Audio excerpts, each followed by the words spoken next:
What's good, everybody? This is your girl Nisha Mahale and welcome to my channel. And if you're new, you're welcome to my channel. And if you're a returning subscriber, hey beautiful, how are you doing?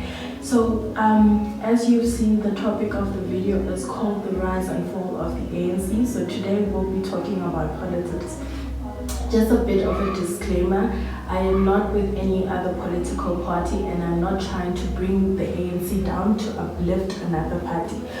Everything that will be said in this video is strictly public knowledge. Everybody knows about this. In order for us to know who and what the ANC is, we need to go back to the beginning when it all started.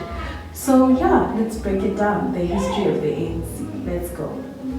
In a country with black majority, the Union of South Africa, formed in 1910, did not recognize them. But under the leadership of John Langalibalele Dube Isakasebe, the African Native Congress was born on the 8th of January 1912 in Bloemfontein under strict oppressive laws.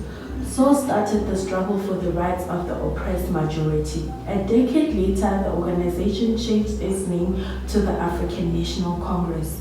As the multiracial movement grew, it became a thorn to the side of the oppressive government.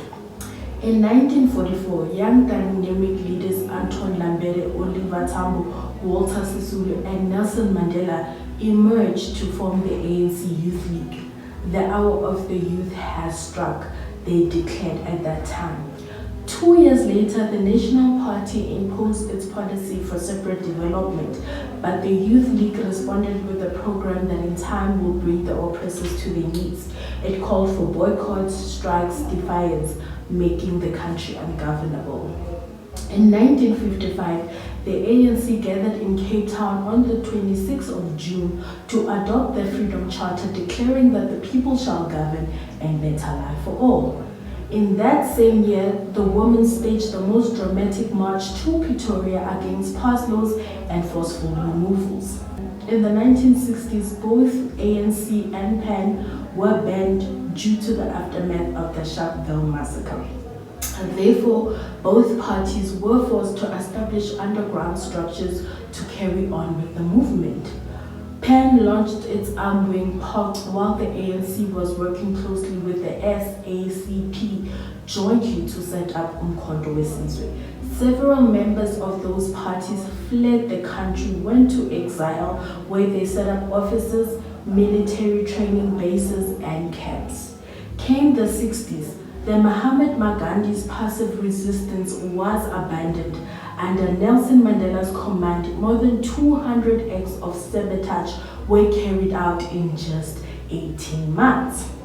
But the ANC suffered a huge setback when the MK headquarters were raided and several members arrested, sent to Robben Island, and the organization was left to Oliver Tambo to run. The 1970s marked a new phase as the students came in with force.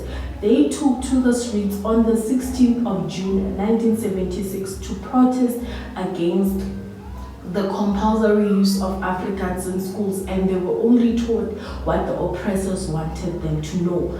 But unfortunately, police opened fire and more than 1,000 learners were unalived, and some of them fled to the MK headquarters. In the 1980s, violence had reached levels never seen before, and finally, international pressures intensified. ANC members were returned home, and in 1994, Nelson Mandela went on to become the first black president, and that's how the ANC made history. It is said that the ANC is suffering a dramatic decline ahead of the country's 2024 elections.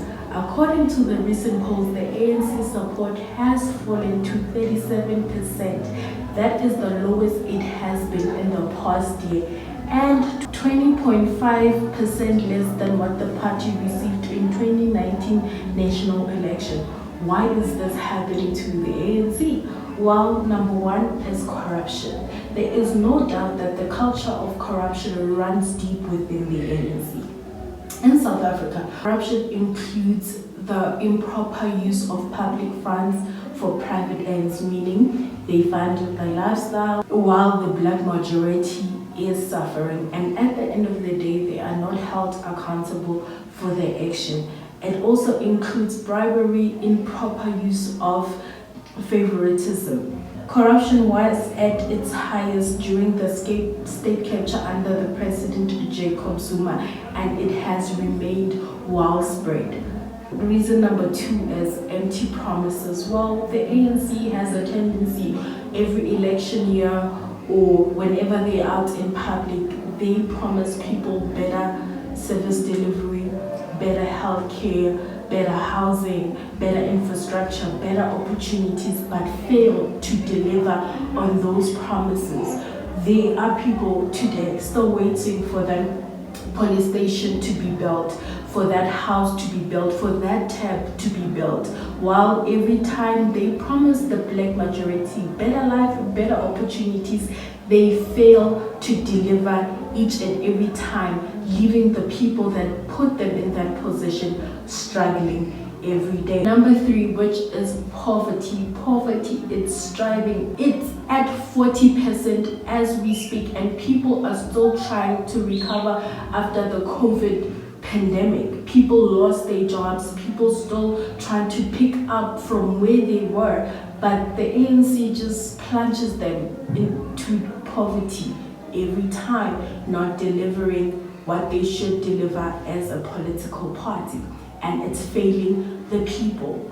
Well, unemployment, there's another reason for them. They're not delivering, and the youth is sick and tired. The youth is like, no, we need people who are going to open up spaces for us. We need people who are going to open up doors for us and put us in better places, and those are the main reasons why the ANC is falling today. It is clear that corruption and mismanagement has left this country unable to provide stable electricity, better jobs, and better economy. The ANC is putting a brave face. It's gonna come out in the election and it's gonna say, if you don't vote for us, you're gonna lose grant money. That's how the ANC is gonna get people to vote for it again. So I'm praying for DA or any other political party to say, listen, if you vote for us, we will keep the grant money.